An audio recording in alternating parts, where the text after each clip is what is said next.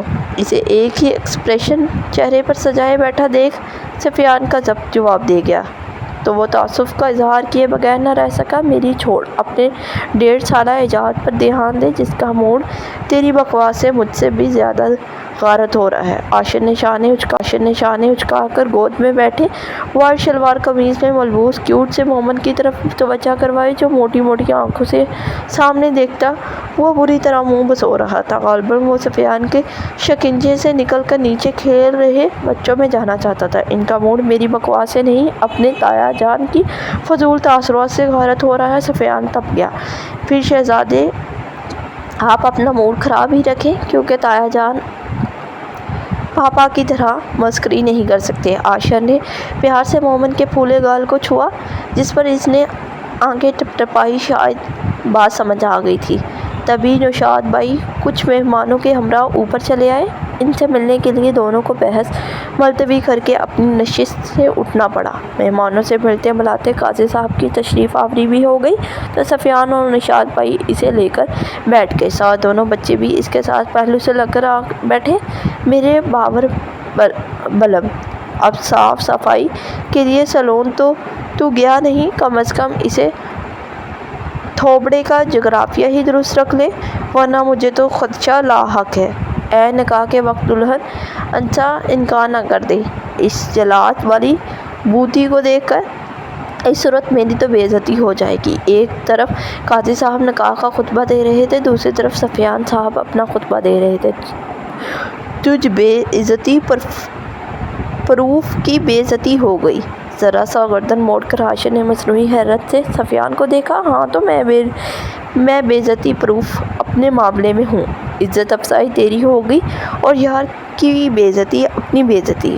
تو اور تیرے لچک آپ دونوں کو بعد میں بہت وقت ملے گا، ابھی کم از کم نکاح کی کارروائی تک صبر رکھیں۔ بالآخر نوشاد بھائی کو طبی تنبنی انداز میں ٹوکنا پڑا۔ مولوی صاحب کا خطبہ ختم ہوا، وہ رجسٹر اٹھا کر کچھ اور عاشر کے قریب کھسکے، پھر ایجاب و قبول کا مرحلہ شروع ہوا اور جو لڑکی اور اس کے والد کا نام مولوی صاحب کی زبان سے ادا ہوا وہ عاشر کے لیے کسی نیوکلیئر دھماکے سے کم نہ تھا۔ پہلی بار میں اسے اپنی سماعت سے شبع ہوا، تبھی نہ سمجھی سے مولوی صاحب کو دیکھنے لگا۔ عاشر امتیاز حسن ولد امتیاز حسن، آپ کا نکاح رمشا بختیار صدیقی ولد بختیار صدیقی سے 1 لاکھ سکہ راج الوقت طے پایا گیا ہے۔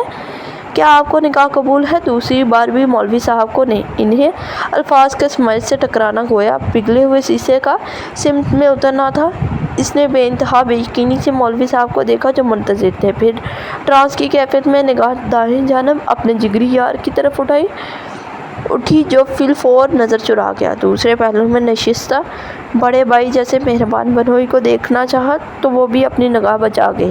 دونوں کی صاف پہلو تہی کے بعد شک کی تصدیق کے لیے اب کوئی ثبوت درکار نہ تھا۔ ضبط و کرب کی انتہا کو چھوتے ہوئے سختی سے آنکھیں میچ کر اس نے دونوں ہاتھوں میں خود سے چپک کر بیٹھے اپنے متاع ہاتھ کو خود میں سمیٹ کر کوئی ایک کڑا فیصلہ لینے کے لیے خود کی ہمت بندھائی۔ یہ بچے اس کی زندگی تھے، اس سے دستبردار ہونا یا انہیں بانٹنا اس کے لیے گویا اپنے جسم کو 2 حصوں میں تقسیم کرنا تھا۔ ان کے لیے وہ دنیا کی کسی بھی طاقت سے نبر آزما ہو سکتا تھا لیکن ان بچوں سے دستبردار نہیں ہو سکتا تھا، سو اس کے لیے انتہائی فیصلہ لینا مشکل نہیں تھا۔ لیکن تبھی سفیان نے اس کے کان سے فون لگا دیا۔ آپا بات کرنا چاہ رہی ہیں۔ اس کی زخمی نظروں کی تاب نہ لاتے ہوئے سفیان نے نظر جھکا کر بتایا تو اس کے جبڑے کچھ اور بھنج گئے۔ عاشر کوئی بھی انتہائی قدم اٹھانے سے قبل ابا کی برسوں سے کمائی عزت کا سوچ لینا جو اس وقت تمہارے ہاتھ میں ہے۔ تمہاری ایک ہاں یا نہ ایک بار پھر بڑی برادری میں ان کی پگڑی اچھال دے گی۔ فیصلہ تمہارے ہاتھ میں ہے، باقی میں نے جو کیا ہے سوچ سمجھ کر کیا ہے۔ بھروسہ رکھو، لائن ہے جان ہو چکی تھی اور عاشر حسن کے ارادے بھی۔ عاشر ہم سب نے بہت سوچ کر یہ قدم اٹھایا ہے۔ نوشاد بھائی نے اس کے شانے پر دباؤ بڑھایا تو وہ زور سے جلتی آنکھیں میچ گیا۔ لوگوں کو لگتا ہے صرف صنف نازک کے پیروں میں ہی خاندان کی عزت ہے۔ بیڑیاں ہوتی ہیں، صرف وہی عزت و ناموس کے لیے مجبور کی جاتی ہیں۔ کوئی آج عاشر حسن کی بے بسی بھی دیکھتا۔ ذمہ داری جنس دیکھ کر عائد نہیں ہوتی۔ جو ذمہ دار ہوتا ہے، جسے اپنے اپنوں کی، اپنے خاندان کی عزت و حمایت کا پاس ہوتا ہے، جو باہمت ہوتا ہے، وہ باڑ اٹھاتا ہے اور بزدل بھاگ کر کھڑا ہو جاتا ہے۔ ایجاب و قبول کے مراحل طے پا گئے۔ مبارکباد کا طوفان امڑ آیا۔ وہ سپار تاثرات سنگ ایک جھٹکے میں سب تہس نہس کر دینے کے لیے اپنے اندر برپا طوفان بامشکل دبائے سب سے ملتا رہا، لیکن سفیان نوشاد بھائی، جن پر اسے خود سے زیادہ اعتبار تھا، ان سے مبارکباد وصول کرنے کی اس میں ہمت نہیں تھی، سو وہ سرعت سے سفیان کی اپنی جانب بڑھنے پر سائڈ ہو گیا۔ سفیان نے لب بھیج کر نوشاد بھائی کو دیکھا تو انہوں نے آنکھوں سے حوصلہ رکھنے کا اشارہ دیا۔ پھر جلدی دلہن اسٹیج پر لائی گئی۔ عاشر نے کوئی دنیا داری نبھانے کی کوشش نہیں کی تھی، بلکہ دونوں بچوں کو گود میں لیے کچھ ہی دیر میں نیچے اتر گیا۔ دل تو اس کا کر رہا تھا کہ ساری دنیا داری کو باڑ میں جھونک کر اپنے بچوں کو لے کر نکل جائے، لیکن وہ چاہ کر بھی ایسا کر نہ سکا۔ کھانا کھلانے پر بھی سب کے ازحد اصرار کے باوجود اس نے پانی تک نہیں پیا تھا، بس بچوں کو کھلا کر ہٹ گیا۔ اب سفیان اور نوشاد بھائی نے پیچھے لوگوں کو کیا جواز دیا تھا، اسے پرواہ نہیں تھی۔ عاشر کے پل پل بگڑتے تاثرات کو دیکھ قبل اس کی وہ ضبط یہی کھو دیتا۔ آپا نے رخصتی کا مطالبہ کر دیا تھا اور یوں وہ اپنے اعصاب کو کڑے امتحان سے گزرتا ہوا رخصتی لے کر گھر کی طرف روانہ ہوا۔ گھر پہنچ کر دونوں بچوں کو بازو میں اٹھائے وہ لمبے لمبے ڈگ بڑھتا ہوا اندر کی طرف بڑھ گیا تھا۔ پیچھے کون آیا تھا یا ساتھ موجود رشتہ داروں نے اس عمل سے کیا اخذ کیا تھا، اسے رتی بھر پرواہ نہیں تھی۔ آرو سو چکی تھی، البتہ مان غنودگی میں جا رہا تھا۔ دونوں کو بیڈ پر لٹا کر کمفرٹر برابر کرتا، تیش میں شیروانی کھول کر ایک جانب اچھالتا ہوا وہ دونوں کے نائٹ سوٹ لینے کے لیے درمیانی دروازہ کھول کر بچوں کے روم داخل ہوا۔ عاشر دونوں کے نائٹ سوٹ لے کر وہ مڑا تھا تو سفیان اور نوشاد بھائی عین پشت پر کھڑے تھے۔ ہانپتی ہوئی آپا بھی آ کر دروازے میں رکی تھی۔ عاشر بات سن لو۔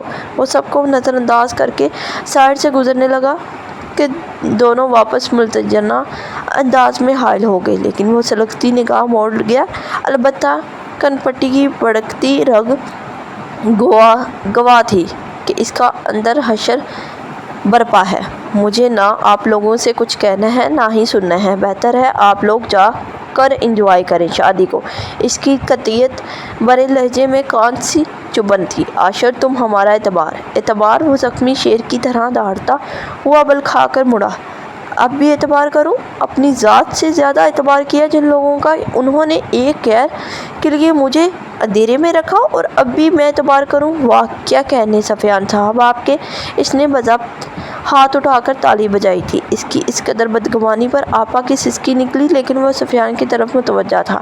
پوری دنیا ایک طرف کھڑی ہو کر گواہی دیتی کہ سفیان سید قاتل ہے، عاشر حسن دوسری طرف تنہا مخالف میں کھڑا ہو جاتا۔ اتنا اعتبار تھا تجھ پر، لیکن تو نے۔ وہ استحاضیہ ہنسا۔ اور کیا کہتا ہے؟ تو میں دل ہوں تو دھڑکن ہے تو میں اب کہہ سکتا ہوں نا، میری دھڑکنوں نے مجھے دھوکہ دیا ہے۔ اس کی ضبط سے لہو جھلکتی آنکھوں میں بلکی کار تھی۔ ایسے نہیں کہ یار، میں تو تجھے یہ یاد ہے میں نے کون سے کپڑے کب کس موقع پر خریدا، کب پہنا، اس سے کون سا واقعہ جوڑا ہے؟ پھر حیرت ہے مجھے تو ہائی کورٹ جج محترم القام بختیور صدیقی کے ہمارے لیے، ہمارے خاندان کے لیے، ان بچوں کے لیے استعمال کیے گئے عمدہ الفاظ کیسے بھول گیا؟ یاد رکھنا ضروری نہیں سمجھا؟ جا رہی ہے۔ Thank you so much. Please like share subscribe کیجیے۔ امید ہے آپ سب کو یہ ناول بہت اچھا لگے گا۔ Thank you so much.